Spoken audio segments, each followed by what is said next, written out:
It's the weekend and you have financial questions that need answering.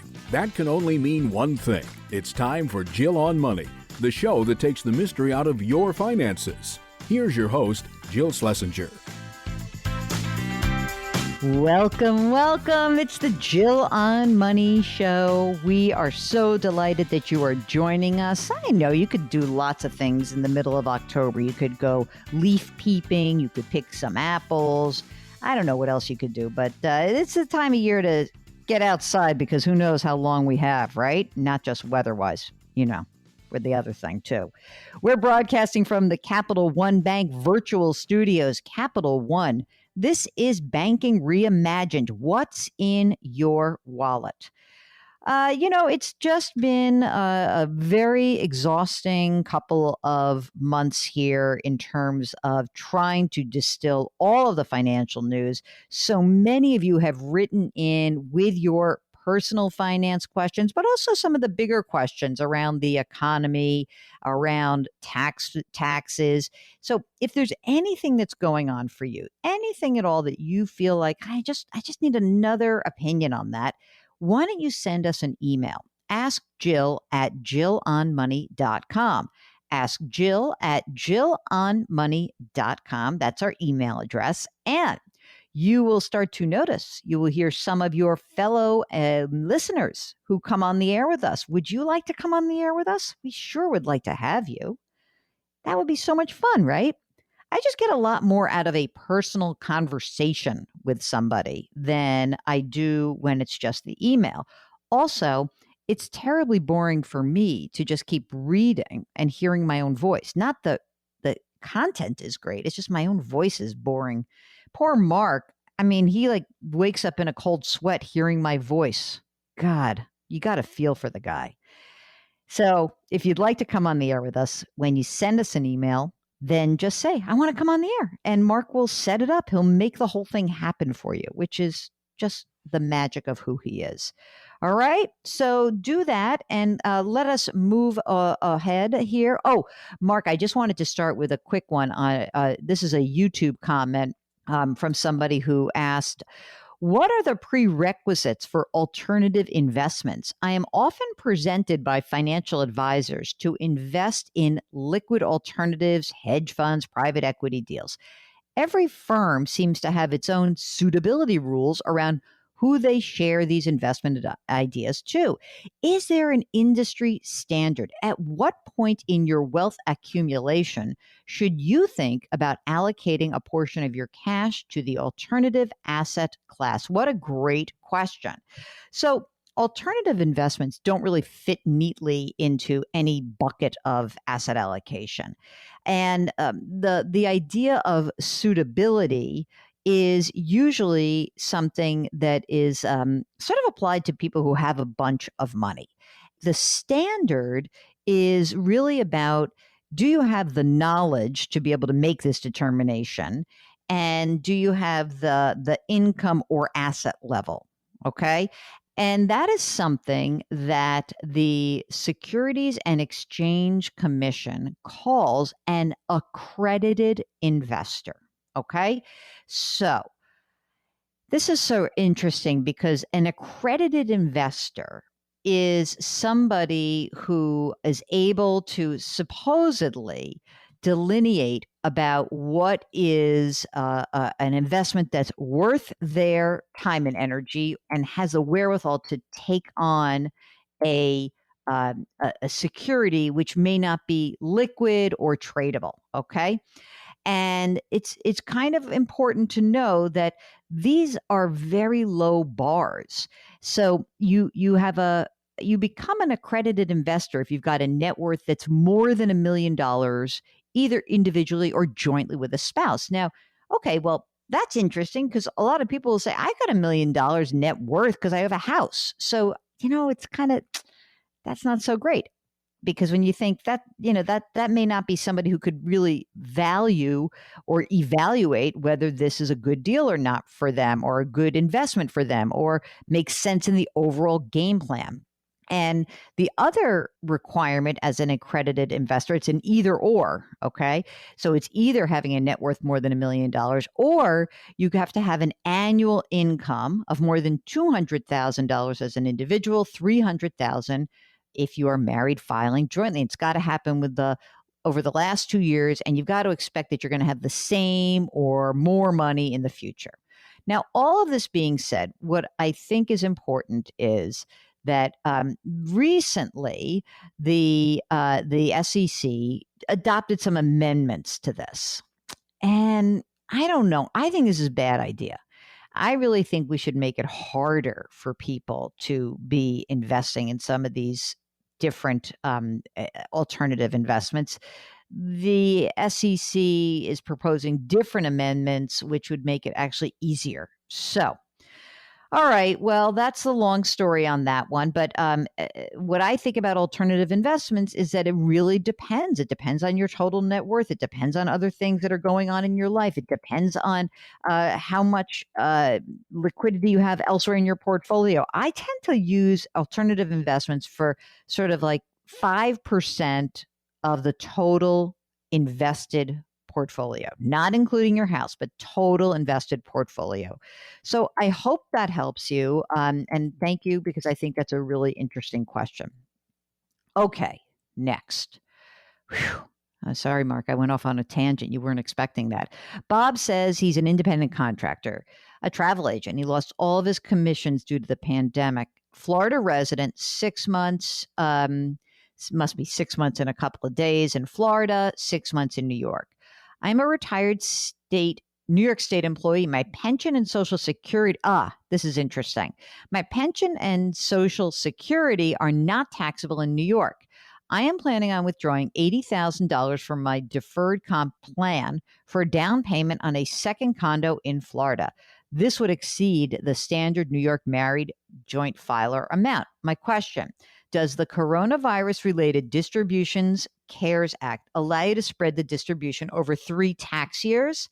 And is it legal in New York if there's a New York State tax liability?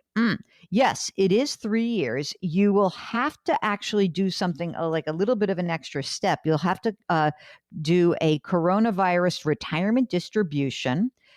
You are allowed, you don't have to pay any penalty, and the tax is due spread evenly over 3 years. And that's important. What I will say is that I doubt that New York State's going to tax you on that, but I would be very careful on this, because I don't want to put the liability on you around your pension. So do check in around the New York State pension plan to make sure that this is not going to screw you up in any way. All right. But don't forget, you need a coronavirus retirement distribution. That's what you will be doing. And yes, you'll have 3 years to pay it back.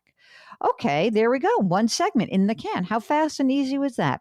It's Jill on Money. Hey, during the break, go to our website, jillonmoney.com. And right when you're there, you can do all sorts of things, including subscribe to our sister broadcast. It happens to be called Jill on Money. It's right on the front door of the website, jillonmoney.com. Okay, we'll be right back.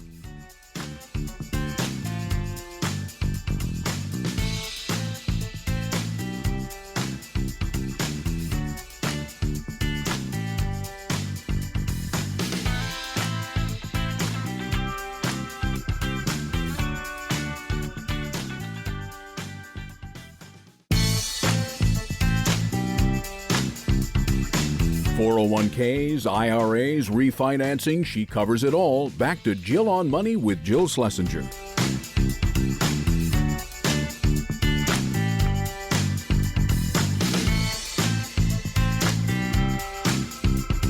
You're back. It's Jill on Money. If you have a financial question or pretty much anything with a $, why don't you send us an email? Our address is askjill@jillonmoney.com. askjill@jillonmoney.com. You know, Mark, I've been getting some questions from people. When I say people, I mean friends and family, asking me more and more about refinancing. And I think that this is sort of the next wave where people are saying, all right, maybe I'm not going to move. Maybe I'm not going to do anything. I'm actually going to be here for a while and I'm not going to make any big changes, but I will refinance. So do you have a refinancing question? Why don't you send us a note? Do that. Okay. Very easy to do. And if you're on our website at jillonmoney.com, we've got a contact button. It's right on the front door. So check it out, jillonmoney.com. Right now, I am delighted to say that we are going to introduce one of your fellow listeners. It is Lily from Virginia. Hi, Lily. Welcome to the program. How can we help you out? I would love some help on, I don't know if it's a possibility for me, but I wanted to check it out. I'm an high income earner, and I was wondering if I could do a backdoor Roth for extra money that I have left over every month. Okay. But I do have an IRA. An from existing. rollover. Yeah. Okay, wait a minute. From previously. Wait a second. So let's just go through some stuff. How much? Sure. How much do you earn? I earn, let's say, about $200,000. Okay. And are you single or married? I am married. Okay. What does partner earn? Partner earns about $50,000. Okay, so you're at $250,000, and you're working currently. Are you self-employed or are you working for someone else? I am working for someone else. Do you have a retirement account with that employer? Actually, yes. I have 2 retirement accounts with them. I have a 403 and a 457. Okay, and a 457. Okay. So a municipality or a teacher or something like that you are? Yeah, hospital. Okay. Hospital, got it. Okay. So the old retirement plans that you mentioned, how much is in the IRA that rollover IRA that holds those old retirement accounts? About $80,000. If you look back, they're from previous employers. Were those from 403Bs or 457 plans as well? Believe they were 403s. Okay. Now, there could be something very exciting that you could do. Okay? Oh, thank you. That's why I called you. I know. So when I've run across this in the past, one way to get around, so for everyone listening, Lily very wisely is saying like, hey, I don't know if I can do a backdoor Roth because even if it sounded like the greatest idea in the world where I'd put $6,000 away and then immediately go from a non-deductible IRA into a Roth IRA, there is a rule that's called the pro rata rule, which means if you have another IRA account, that can mess up the whole calculation and it sort of deters people from doing it. But Lily, what if we rolled over the $80,000 of the old IRA from the old retirement accounts into the 403B that you currently have? Ah, okay. Okay. So I would have to look into that. Yeah. So what you would do, I have to say we, because all of a sudden it became my money. So what we would do is you would go to your current 403B provider, whoever that is, maybe it's Fidelity or TIA Craft, whatever. You go to that provider and you say, I've got an old rollover account. I want to move $80,000 from my old account into my current 403B. Now, 2 huge advantages. One is that now your money is consolidated. That's good. Yes. I like that. Yes. Number 2, you no longer have the pro rata rule that you're worried about. Yes. And that was the big. Right? So, that was the big one. Yes. So that wipes that away. Who is the 403B provider right now? 403 and 457, I'm really lucky, actually, so I can maximize both accounts every year, is with TIAA. Fantastic. I mean, first of all, the one reason, if you had said to me, the one caveat I was going to say, if it's with some crappy company, then maybe you wouldn't want to do it. TIAA CREF, fantastic company, fantastic choices, low cost. And so that, to me, could be an ideal way for you to start to do the backdoor Roth. Now, I mean, I also want to be clear that, you are in an interesting tax bracket that, you're in this big, wide tax bracket called the highest rather, 24%. So, I think that the idea of putting money away at 24%, given that you make $250,000 a year together, is a great idea. So I'm not saying you shouldn't do your 403B or your 457. You're socking away a lot of money. Do you guys have kids? We do not. Oh, that's why you have all that We have money. a dog. We have a furry. What child. kind of furry child do you have? I too have furry children, and I am hugely partial towards the furry children. So, what kind of dog? Yes, we have a Siberian Husky. Whoa, that's a real dog. Okay, so I'm not messing with you. You are for real. You now win. You win. Okay. Oh, really? Do I? I? you win. I have two smaller dogs, but I think that you are in great shape. And I think that if you cannot actually combine these, but I bet you can, because again, sometimes they'll mess you up because they'll say, "Oh, the source of the funds is different. It comes from a 401k, and now we're going to a 403b." But if it's 403b to 403b, you should be able to do this. It's totally legit. You're not doing anything shady.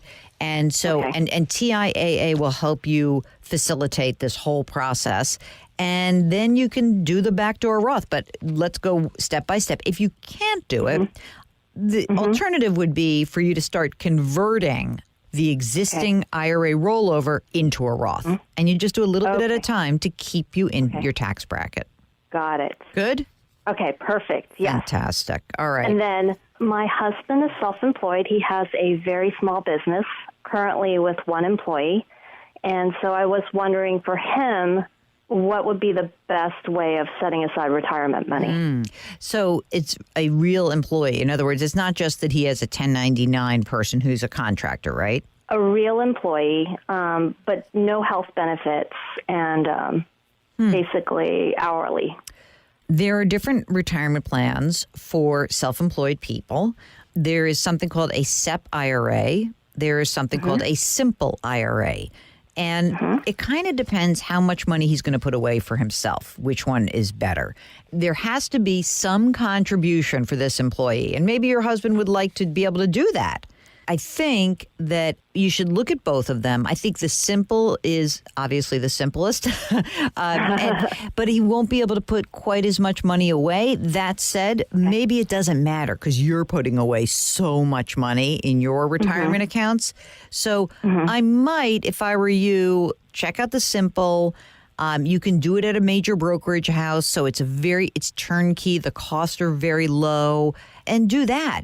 Perfect. All right. That solves that. Go forth. Let me know if you have any trouble with the rollover. And like I said, if you did run into a brick wall on that, at the very least, you could start converting a small amount every year from that retirement account. Again, you would have to burn up some of the cash in your emergency fund. You got to have money to do it. But, as long as you're converting that money and you're still in the 24% tax bracket on the conversion, then you get to the same place. You really do. And you're just making sure that money is already had the tax extracted from it, and then the money will grow without any tax going forward. So again, that's a great plan B option, okay? Okay. Great. Let me know. Thank you so much, Jill. All right, Lily. Take care. Thanks so much for calling. We'll be right back with more of your questions. During the break, here's something exciting that you could do. It's so exciting. You could go to the website, JillOnMoney.com, and you can sign up for our free weekly newsletter. Well worth it, I might add. JillOnMoney.com is the website. Name of the show, too. We'll be right back.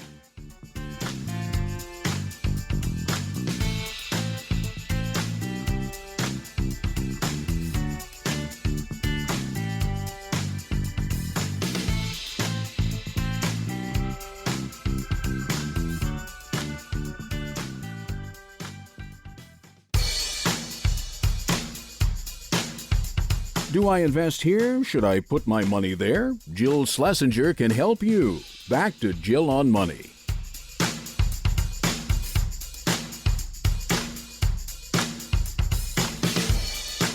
You're back. It's Jill on Money. This is the program that attempts to take the mystery out of your financial life. I am your host, Jill Schlesinger. Mark is running the board.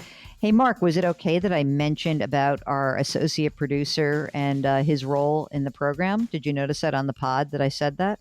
Yeah, we just gave Mark's son a bit of an upgrade in terms of his title. He is, of course, the best associate producer we could ever hope for. He's not yet 2, but I think he's got the chops. I'm feeling comfortable about it. He's got the very best boss, also known as father, in the world. So there's that. All right. So if you got a question, send us an email. Just very easy to do, right? It's Ask Jill at jillonmoney.com. All right. Now, this is a great question. In the subject line, it says, how do I start building from zero at age 40? Okay. This is a good question because I think a lot of people are feeling this. I'm going to try to make this as brief as possible, as I know you're busy. I'm not that busy. Okay.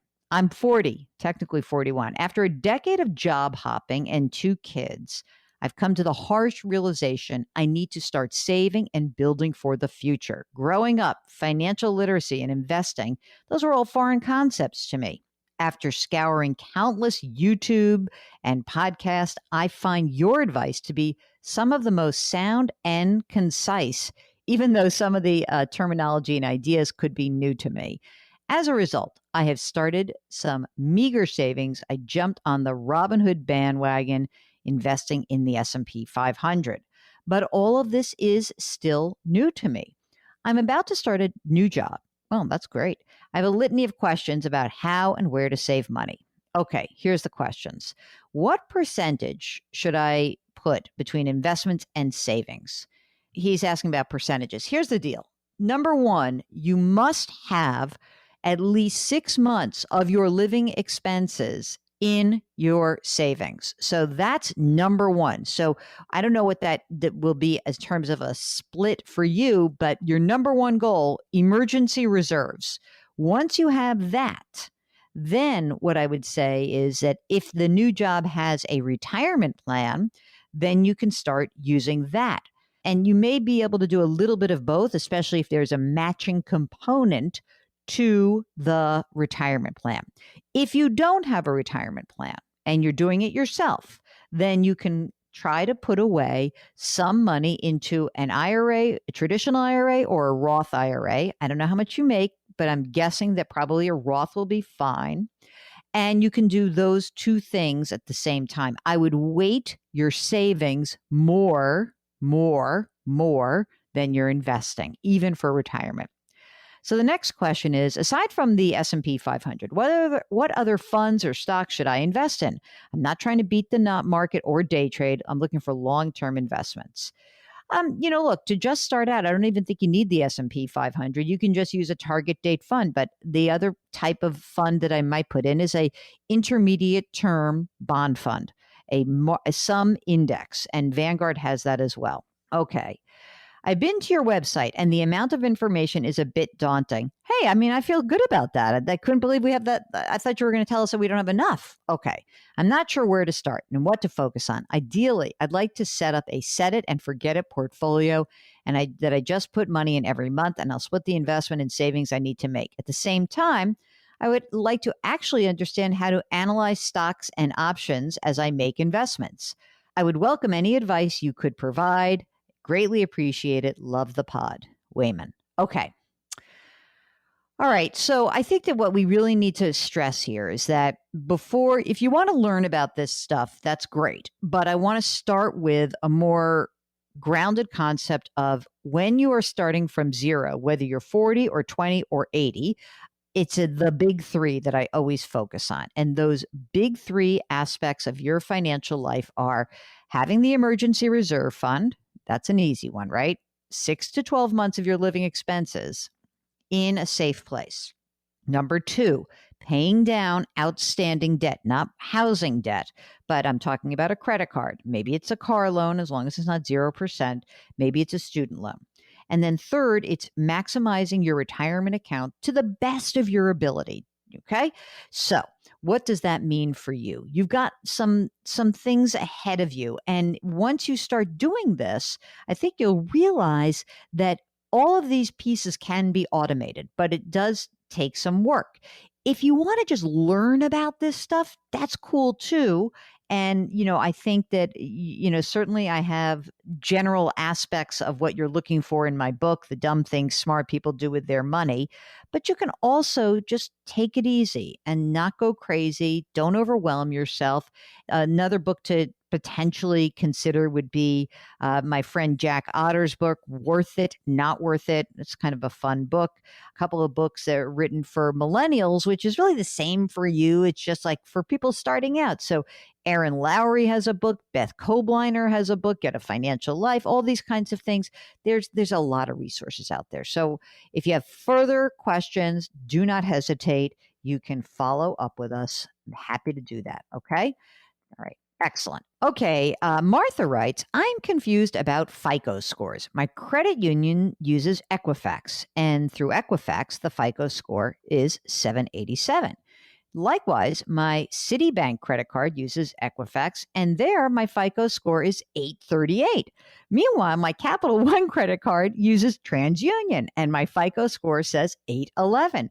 Why do they have such a discrepancy? And if my credit union and bank both use Equifax, why would they be so different? Does this happen to everyone? You know what I did? Mark, you're going to be so hysterical. I went to the FDIC website, and I just wanted to look this up for you because I didn't know the answer.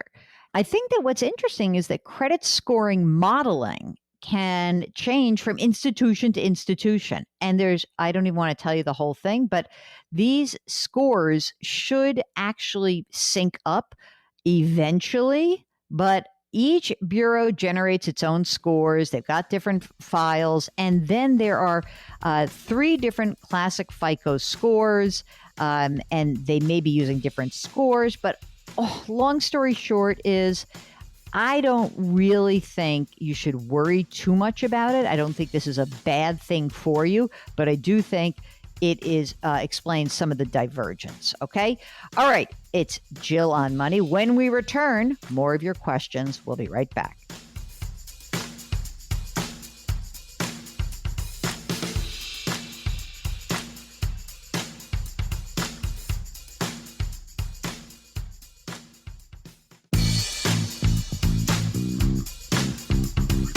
Welcome back to Jill on Money, where Jill Schlesinger takes the mystery out of your finances.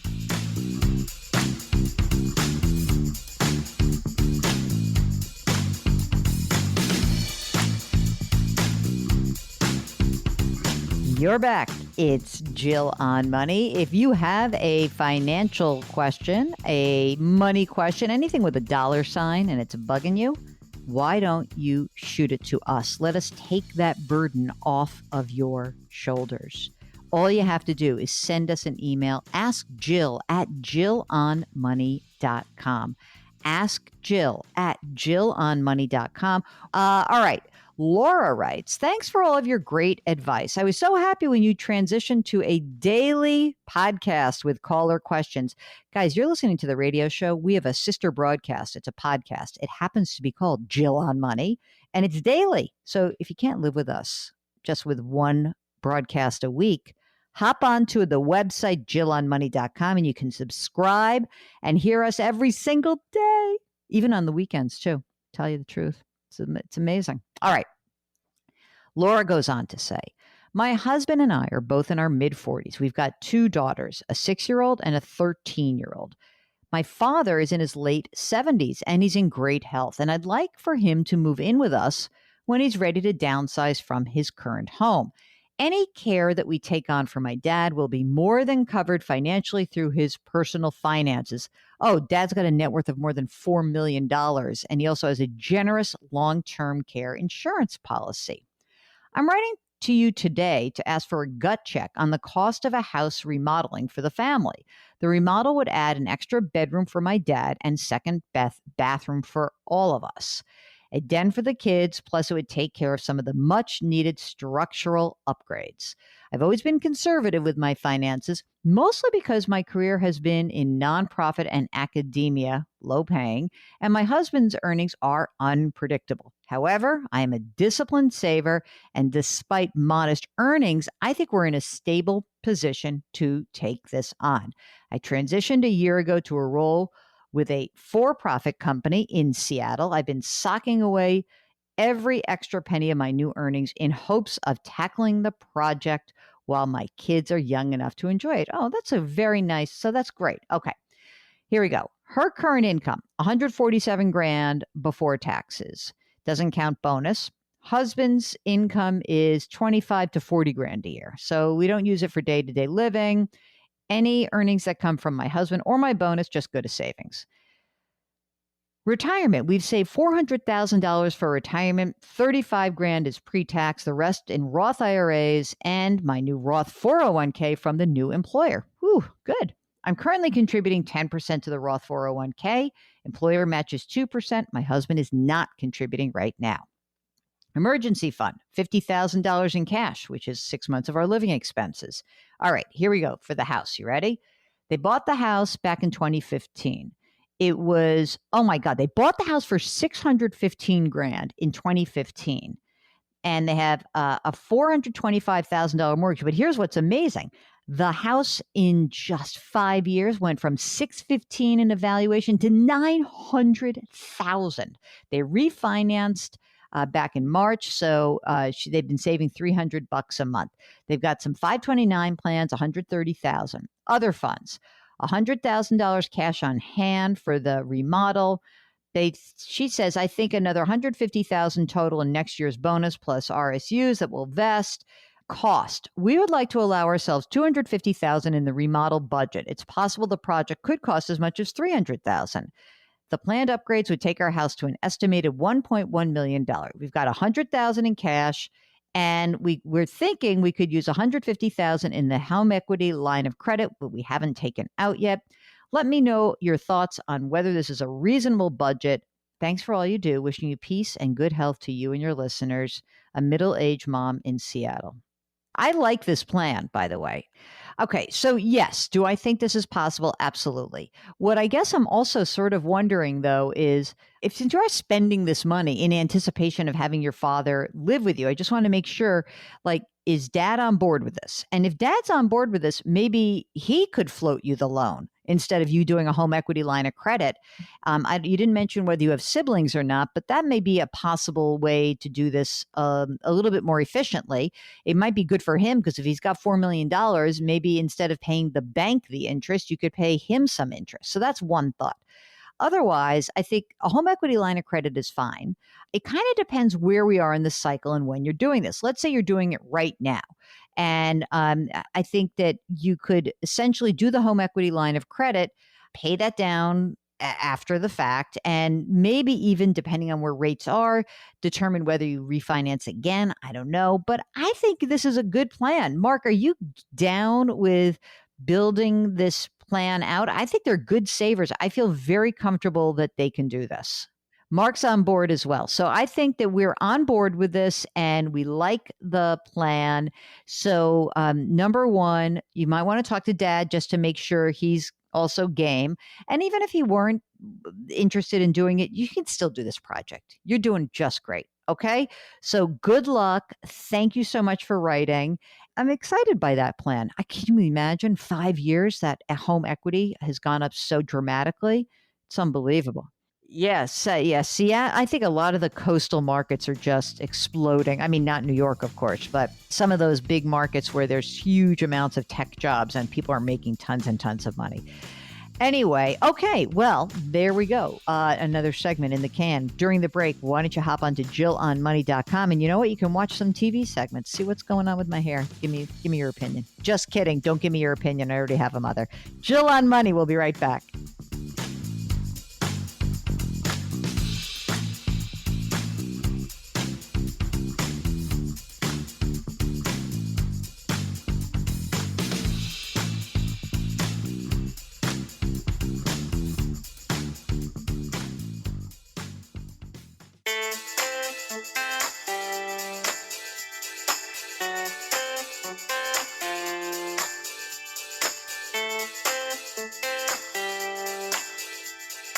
You're back. It's Jill on Money, and we are here to try to hold your hand through your financial worries, Maybe they're your achievements. Maybe they're just general questions. Whatever it is, we want to help you out. Our email address is askjill@jillonmoney.com. That's askjill@jillonmoney.com. Question is, this is interesting. This is from Rena, who says, should I use some of my 401k to pay off credit cards? Oh, this is a tough one. First of all, you don't give me enough information. Second of all, I mean, here's what I need to know. Number one, could you use some of your 401k, borrow against it, and pay off high interest credit cards? Sure. But you better tell me that you have a really secure job. Because remember, if you use a loan from a 401k to pay off credit cards, right? And all of a sudden you unfortunately lose your job, that loan becomes a distribution. So that's number one. Number two, how much is in credit card debt? How much is in the 401k? How much do you have in income? All these things play into it, okay? Also, if you're thinking I don't know how old you are either, but like if you're over the age of 59 and a half, you could take a distribution, you could pay tax on it. If this is credit card debt that has run up as a result perhaps of the COVID, maybe you or you have a job, so you have a 401k, but maybe you've lost hours. Did your spouse lose a job? You may be able to use some of the CARES Act provisions to do this. But again, it's not my favorite thing in the world, so I want to be careful about this. Could you send us some follow-up information so that we can better help you and guide you about that question? All right? All right. Well, hey, listen, don't forget that we are broadcasting from the Capital One Bank virtual studios, Capital One. This is Banking Reimagined. What's in your wallet? I almost forgot about that. So stay tuned. We have a special guests in the next hour. And let me just say this. These guests going to be sweet. That's your clue. See if you can figure this one out. You won't be able to, I promise. Jill on Money. Stay tuned. Special guest, second hour. We'll be right back.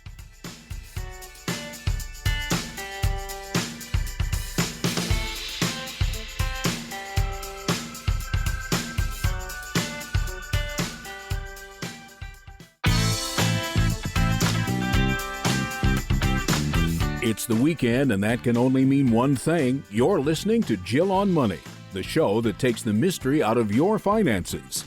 Here's your host, Jill Schlesinger. Welcome back. It's hour number 2 of the Jill on Money show. We are broadcasting from the Policy Genius virtual studios. Policy Genius is the easy way to compare and buy insurance. Just go to policygenius.com.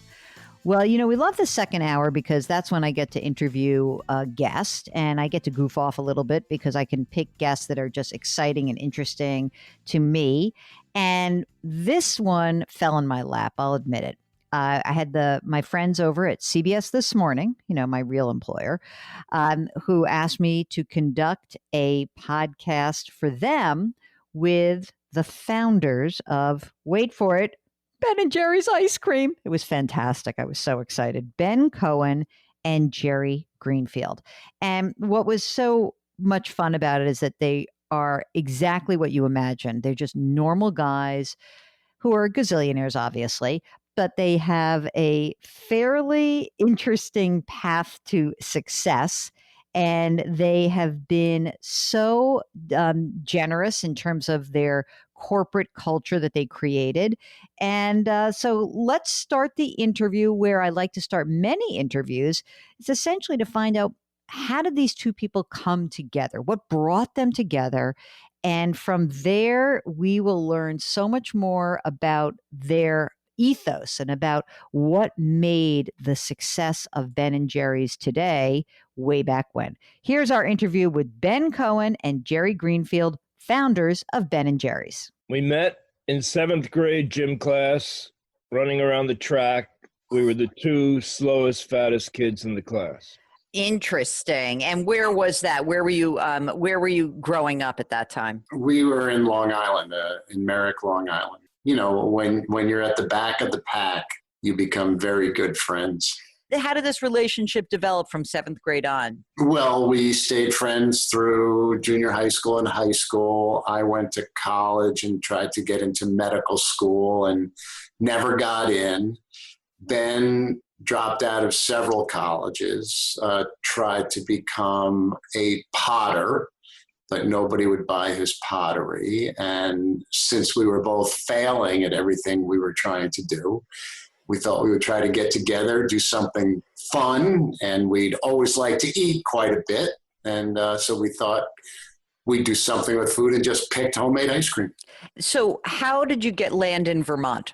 Well, we were looking for a warm, rural college town because we wanted to live in a rural college town, and we figured warm would be better for ice cream. And when we looked into all the warm, rural college towns, they already had homemade ice cream parlors. So we rejected the criteria of warm. First, we tried to open up in Saratoga Springs, and somebody beat us to it. Then we came up to Burlington, Vermont, because I had been familiar with Burlington because I used to work out of school for disturbed teenagers across the lake in the Adirondacks. When you guys started this business, did you know anything about business, or did you just say, heck, what the hell? And he's pointing. I just want to theater of the mind, my friends. Ben is pointing to Jerry on the Zoom, which you guys can't see, but I can. So, Jerry, you have a little bit of a head for business? No. I think, neither Ben nor I had any business training. And not only that, we didn't have any ice cream training. We learned how to make ice cream from a $5 correspondence course from Penn State. And we opened up in an old abandoned gas station making ice cream in a used rock salt and ice cream freezer.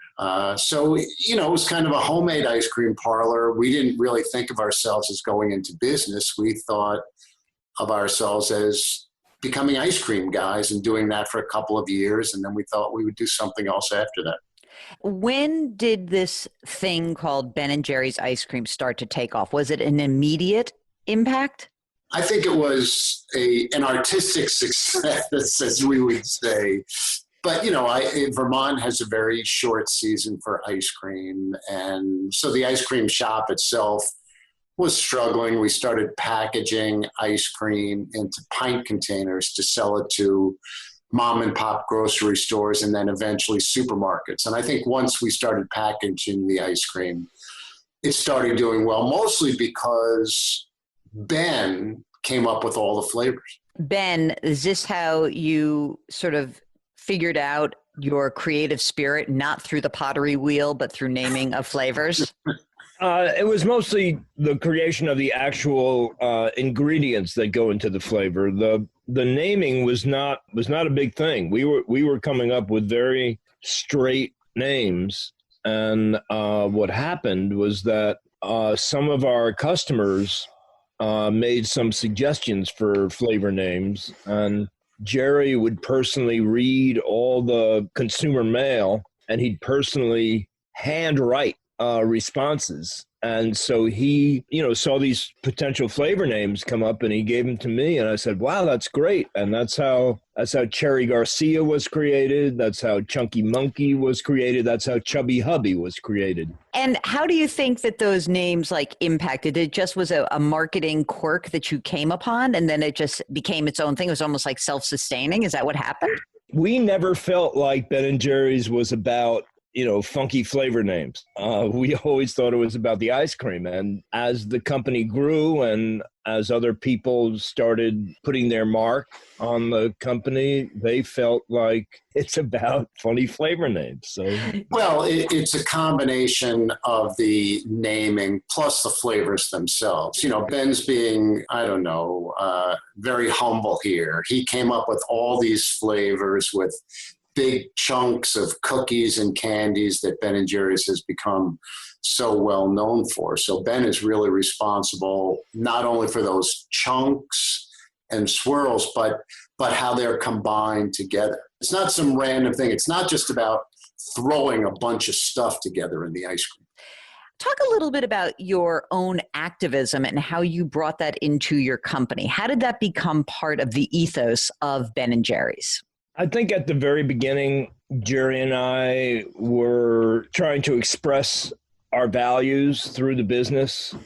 Just making ice cream wasn't enough, that business has a responsibility to the community. The reality is that business is the most powerful force in our society.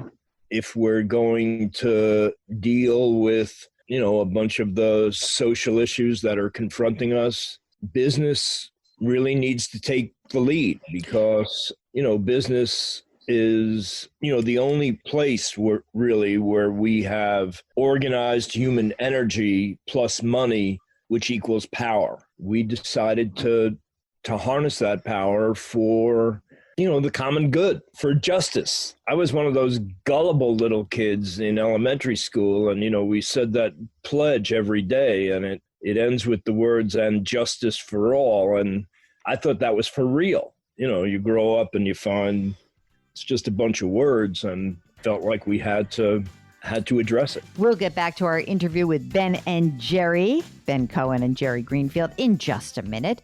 If you've got a financial question, don't forget you can always email us. Ask Jill at jillonmoney.com. That's Ask Jill at jillonmoney.com. We'll be right back.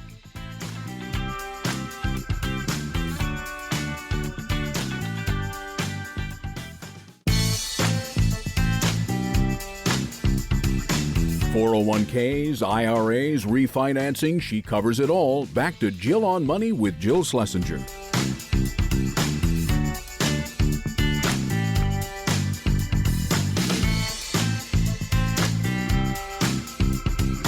You're back. It's Jill on Money. And if you are just joining us, well, we have a great treat for you. It is our interview with Ben Cohen and Jerry Greenfield, the founders of Ben and Jerry's Ice Cream.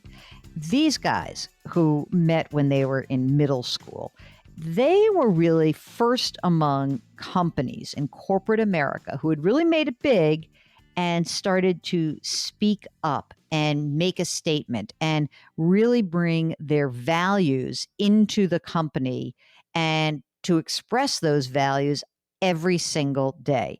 In this part of the interview, we find out about what makes this such a unique culture and how they created it. Here's more of our interview with Ben and Jerry. So how do you feel about the climate of corporations starting to speak up more now? And I mean, I'll just link it in my view. The first time I really thought that it blew my mind that companies were speaking up was around marriage equality, that there were a whole bunch of firms that were signing on to these amicus briefs saying, hey, we think that gay people have a right to marry. And there's a long time, probably 2 decades, where you guys were probably with maybe a handful of others alone in corporate America making those calls. So how do you feel now with where we are? I feel we've made some headway, and hopefully we'll continue to make more headway. You need to be careful about, so-called greenwashing. I mean, some companies are legitimately working to end social problems and are using their power for that. And other companies are just kind of mouthing the words. I think we as consumers, we have to come back to them and say, hey, you said these words and you said you were going to do these things. Where's the objective measures of what you're doing? You're absolutely right. I mean, it's not just saying the words, but it's doing something. And it's holding the companies themselves accountable, but the companies holding themselves accountable. What are you doing? If you are a bunch of white dudes running this huge corporation, what are you doing to improve the numbers? What are you doing to make sure that you have gender and racial pay equality? And so I'm wondering for you, when you were running the company before you sold, how you viewed that within your own organization. I mean, obviously Vermont is a pretty lily white place. So how did you manage the ideas that you were espousing and bringing it into the company itself? I'm not sure that Ben and Jerry's was and is any better than most companies in terms of bringing about racial equality within the company. I think the company has high ideals and aspirations that it's working towards, but there's a ways to go. I think it comes from leadership. You need to have people running the company who really believe in it. As Ben says, you need to have objective measures and goals. And then beyond that, you need to tie people's compensation to it. In the same way that people are rewarded for coming up with great flavors, they need to be rewarded or not rewarded if they're not meeting their social goals. So let's move into the Black Lives Matter movement, because I understand that Ben & Jerry's, the statements that were released first began back in 2016. So I thought that was interesting, like at a time before many companies were willing to speak up, 4 years prior. We have a statement that starts with that Black Lives Matter. They matter because they are children, brothers, sisters, mothers, and fathers. So Jerry, what role do you think corporate America has to play? Well, traditionally, business has pretty much thought about its own self-interest, about making money. And there's some, talk from the Business Roundtable that business needs to think about stakeholders beyond just itself. Business is an incredibly powerful force. The other thing that Ben and I have learned over the 42 years of Ben & Jerry's is that there's a spiritual aspect to business, just as there is to lives of individuals. As you give, you receive. As you help others, you're helped in return. And so even though Ben & Jerry's will come out with a statement in 2016 supporting Black Lives Matter, and there's a lot of pushback for it, and even though the company will be outspoken about marriage equality, and not everybody agrees with that, despite the criticism, despite not everybody being on board, the company continues to be more and more successful. And it just shows that the public is yearning for business to be taking a more active role in bringing about justice in our country. Isn't shareholder supremacy still the dominant force in corporate America? I mean, you guys didn't necessarily have to be part of that because you may have not run your company that way, but there's few and far between of the Ben & Jerry's or the container stores that basically have an ethos that say, we care about our shareholders, but we care about our employees and we care about our community, and we really do care. Do you think that is starting to change more? Is the Business Roundtable statement baloney, or do you think there's something there? I think it's a very, very, very small first step. Let's face it, for public companies, their share price is of primary concern, and that's how everybody is compensated. That's how everybody gets bonuses. And until you change how people are incentivized, people's behavior is not going to change. But it's not a zero-sum game. That's what the controversy was at Ben & Jerry's at the very beginning. Amongst the upper-level management and the board of directors, there was tremendous heated discussions about whether it was a proper role of business to take on social issues, that, if we were going to expend company time and money and resources on social issues, that was going to take away from profitability, time that we could spend on, improving profits. And what we discovered was that it's just a mindset that these two things cannot be combined. Mm-hmm. Ben & Jerry's proved that they can be combined. Ben & Jerry's is an incredibly profitable company. As we take more and more social stands and use more and more of our resources to address social issues, we sell more and more ice cream. What can I say? It's a beautiful thing. What year did you guys sell to Unilever? It was at about 2000 or 2001. And, you mentioned in the beginning, Ben and I actually still do work at the company. It's just that we're not involved in management or operations. So we're not making any decisions about anything. Well, what do you do? What do you mean? You get paid to just show up and show your pretty faces? Or not. I think Ben sometimes says we're mascots. I like to think we're a little. I never say we're mascots. You say we're mascots. I see myself as someone who's working for social and racial justice and economic justice. And when the company does things that fall into those categories, I try to help them as much as I can. Let's do some fun stuff here. Jerry, what's your favorite Ben and Jerry's flavor? Americone Dream. Vanilla ice cream, a caramel swirl, and fudge-covered pieces of waffle cones. Ben, what's yours? Chubby Hubby. Of course. Chocolate-covered, peanut butter-filled pretzels and vanilla malt ice cream with a peanut butter swirl. How many pints of Ben and Jerry's are in your freezers right now? So, Ben, what do you say? How many pints? 20. Jerry? At least 40. Ben and I, whenever we show up anywhere or see people or people come over, it's just kind of expected that we're going to have ice cream. I mean, what's Ben and Jerry without ice cream? We'll get back to our interview with Ben Cohen and Jerry Greenfield in just a minute. Hey, during the break, why don't you hop onto our website, JillOnMoney.com, and there you can subscribe to our sister broadcast. It's called Jill on Money, a daily podcast. So check it out. Just go to our website, JillOnMoney.com. We'll be right back.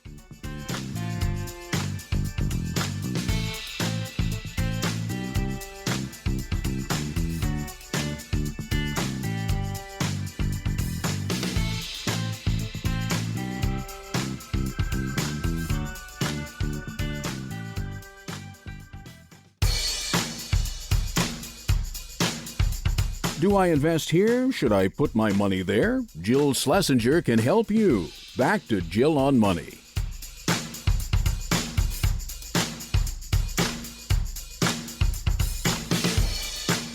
You're back. It's Jill on Money. And we are just about to conclude our interview that I conducted a month or two ago with Ben Cohen and Jerry Greenfield. They are the founders of Ben and Jerry's Ice Cream. And just at the end, we did some fun stuff, just some fun facts about them, about ice cream in general. And it was just a great way to conclude it. So here is the rest of our interview with Ben and Jerry. Do you eat any other ice cream just to taste it, like as a sort of a voyeur? Like, I hear that this, fancy ice cream is taking off. Do you try other ice creams? We were talking with Danny Meyer, the restaurant guy. Mm-hmm. He happened to mention that his daughter, Hallie, has started a cafe and she makes her own homemade ice cream. So she sent us a care package of her ice cream, and I've been eating that. Uh-oh. It's really good. Oh my God! Like the Meyer family needs another success. Come on.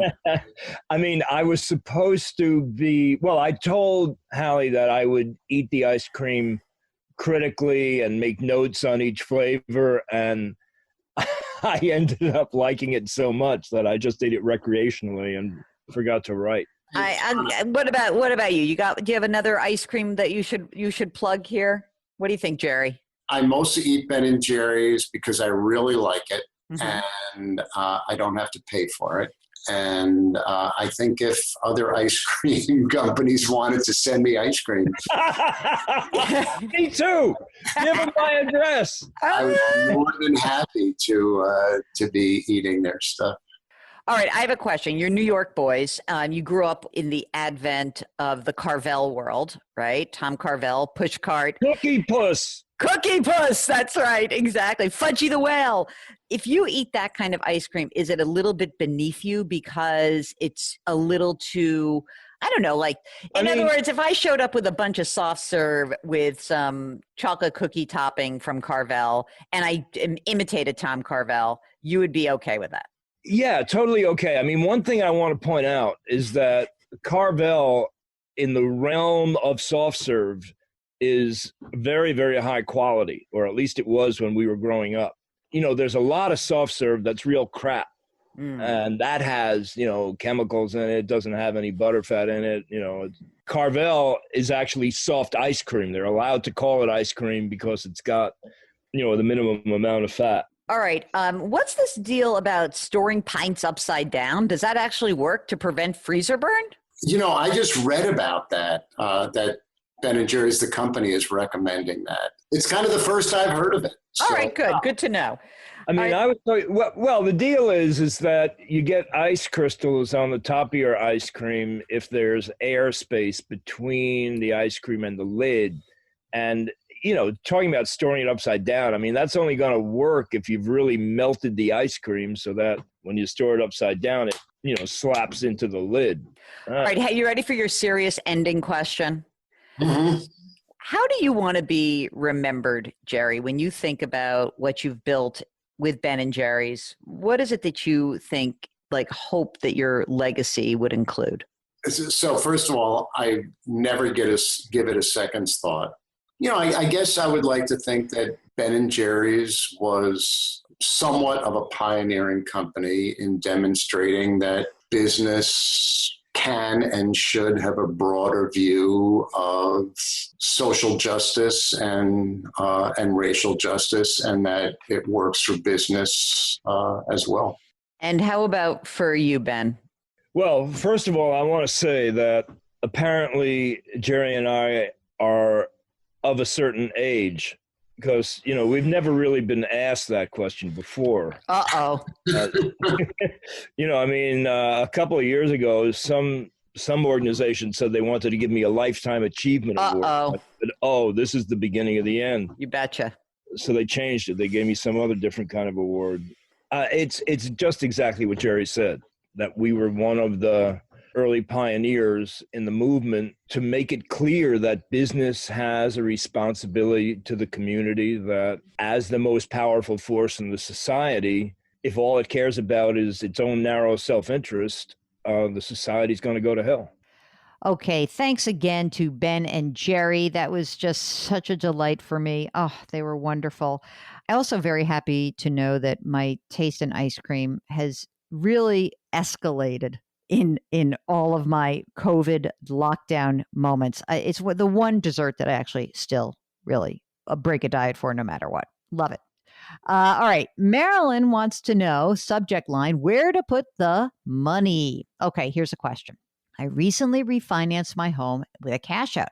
Part of the cash out was used to pay off a $60,000 co-op loan at 7.5%. Oh my God. The bank holding the loan, the co-op loan, would not refinance it because it is considered an investment property. Okay, the apartment is rented out with receipts covering the apartment cost. That's good. All right, I lived there for 15 years until relocating to Atlanta. My question, where can I stash the remaining money that will provide some tax protection as well as allow access? I'm pretty sure I'm required to report the cash out as income. Why? Why do you have to do? Oh, is it because are you treating this as rental property?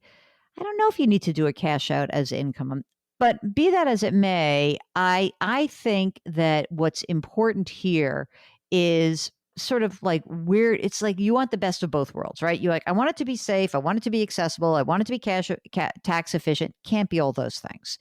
So first of all, do you really need to worry about taxes? I mean, does it have to be tax efficient? Are you in a high tax bracket? That's number one. Number two, it's just really lousy interest rates right now. So you're not going to get anything really good. But in terms of protection, meaning general protection, that would be a safe account. And if you really just think it's tax protection, I would want to know, like, are you thinking about perhaps using this in the near term? Could this be invested over the longer term? So I guess, Marilyn, I need a little bit more information. And we're going to do some research to try to find out what the heck is going on with a cash out of a rental property. We'll do some research and we'll come back on the other side of this. So hang tight. That's what breaks are for. And that's what we're doing right now. We're going to head to a break. And when we return, we're going to find out the answer to that question. You're listening to Jill on Money. When we return, we're going to give you the answer to Marilyn's questions. We'll be right back.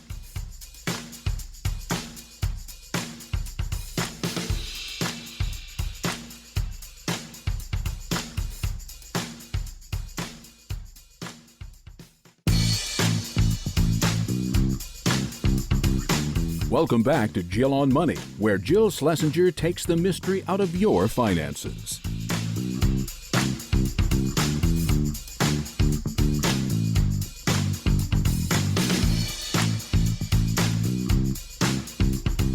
You're back. It's Jill on Money, and which I want to get right into this one, Mark, because we just had a question that came in from Marilyn. She was wondering whether a taxable event about a refi of an investment property. She says, I'm pretty sure that I'm required to report the cash out as income. We are not so sure about that. I mean, you should check with an accountant, but I'm not sure that that's the case. One of the things that you may want to do, by the way, is that now that you've refinanced the loan, you took the money out, but maybe you should improve or repair the property itself. That's something that's a possibility there. So that I would definitely look at. And I would also absolutely positively go talk to an accountant to make sure you're thinking about it the right way. Okay. So that's just my 2 cents there. All right, let's move on. More questions here. Mark sent this to me and he said that I'm going to have a complete nervous breakdown when I read it. So let's see what it says. This is from Greg, who writes, oh, I can tell why. Thanks, Mark. My heart's palpitating right now. Here we go. Greg writes, I have 2 college graduates whose loans are coming due now. Our daughter is working part-time. The other daughter is still trying to find work. Currently, they owe a combined loan amount of, wait for it, $400,000. I don't even know what to say. How did this happen? I don't know. The payments are $2,500 a month for both. What is the best way to help them pay down these loans without jeopardizing our retirement? My wife is disabled, and I am currently out of work due to the COVID pandemic.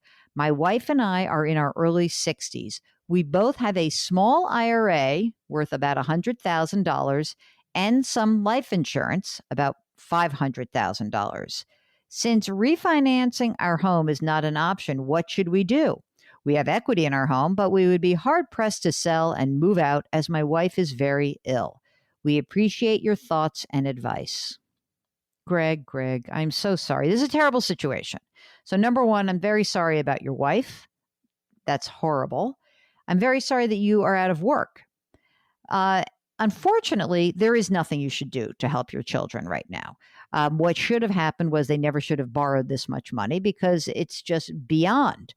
They are going to have to struggle under the weight of these loans and figure out what to do. They're probably going to have to see if they can do some restructuring. Maybe if these are federal loans, they're going to have to do one of those loan repayment programs that are income-based, but it's going to stretch those payments out for a long, long time. So, oh God, Mark, I'll tell you, that's a tough one. I'm sorry, there's not a good answer. There really isn't a good answer. But I will say this, families, parents, I read this email. It makes me so upset because I feel like this is something that could have been preventable. And I want people to have much more sober conversations with their children about debt. I don't think you should be letting kids assume that much debt. That's just crazy. It's crazy. I imagine they went to some, nice private schools and, you can sort of tally up the numbers pretty quick. 50, 60 grand a year for 4 years. There it is. Boom. Parents pay some, kids pay the rest, but this is insanity. What we are doing in the name of higher education is insanity, and it must stop. And it only stops with you. No one else is going to stop it. You've got to stop this. You have to have conversations. You've got to run numbers. You've got to make sure that, listen, even if you were working full time, I wouldn't want you to pay off these loans. I would never have wanted you to allow them to get into this situation. And I feel terrible because you're in a rotten situation, but I'll tell you what you can't do. You cannot plunder through your savings. You cannot refinance your house, as you said. You shouldn't even try to get a home equity loan. The kids are going to have to deal with this, and they're going to have to take control of this debt. And I'm sorry to say, that's the best that they're going to do. It's a terrible situation. Oy vey. Oh, God. All right. Okay, here's a question from Harold. My wife will turn 70 in January of 2022. She was planning to wait until then to start her Social Security retirement benefits. In light of, this is so funny. I'm going to read this verbatim. In light of Biden's objective to punish the rich, would it be prudent to start her payments next year if he is elected? In other words, get grandfathered in prior to any changes to the current law? I do not believe that Biden wants to punish the rich. That's just my 2 cents. And no, they're not going to make changes around this about taxation. You're not getting grandfathered into anything. Just wait. Just wait and take it, and so she'll have higher income. Oh, my God. People are crazy, Mark. This whole politics thing. Thank God I'm not in the politics beat. Oh, by the way, I just want to announce Social Security Administration did announce their increase, their cost of living increase. It will, your Social Security benefits and supplemental Social Security income payments for the approximately 70 million Americans in the United States will increase by 1.3% in 2021. So there, you got a raise. It's not bad considering there's no inflation. So be happy you got that. Just be happy. Oh, gosh. It's a toughie here. All right. When we come back, we've got one last segment. Mark's going to make it a really good one. So he's going to put us in a better mood after that poor guy and his kids with their $400,000 in college loans. So, Mark, give me a good one, all right? Jill on Money. We'll be right back.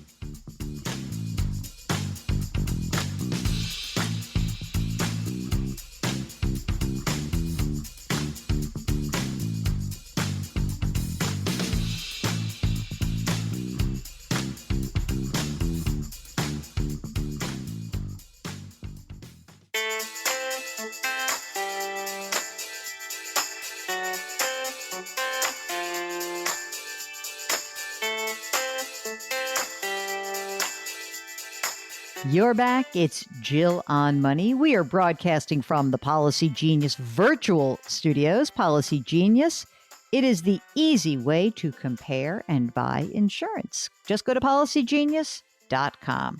All right, before we finish up, I want to get to some more of your questions. Maybe just one more. Let's try this one from Sharon, who writes, I wanted to see if you could advise what to do with investments to protect against, this is her words, this is it, the coming crash.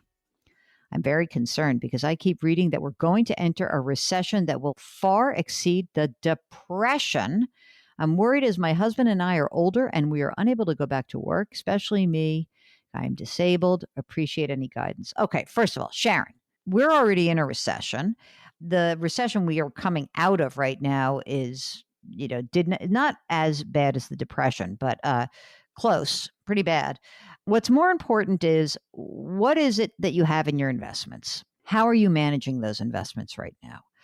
I don't know how old you are. You say you're retired, but I mean, how much money are you drawing from these investments? Do we need to have a real conversation about reducing the risk just because you should not have as much risk anyway? Long story short on this is that I don't want you to time the market, but I get that you're really freaked out, and that's okay. I just want to try to understand how we can help you reduce the amount of risk without trying to time the market. And I don't know if there's a crash coming. I mean, maybe there is a crash coming, but maybe not. If it does come and you don't need to tap a lot of your money, then that's fine. But I mean, maybe you just have too much risk. Guys, no timing the market, okay? Really, let's stop this, all right? Promise? I promise I'll stop lecturing you when you stop asking me about timing the market. How's that for a deal? Great. All right, it's Jill on Money, and if you have any questions throughout the week, don't forget you can always send us an email, askjill@jillonmoney.com. askjill@jillonmoney.com. That is our email address. We want to thank you so much for spending the time with us. And as always, want to remind you to wash your hands, wear your masks, maintain your physical distancing, and try to do something nice for someone else today. It will make you feel better. Okay, we'll talk to you next week. Thanks for listening.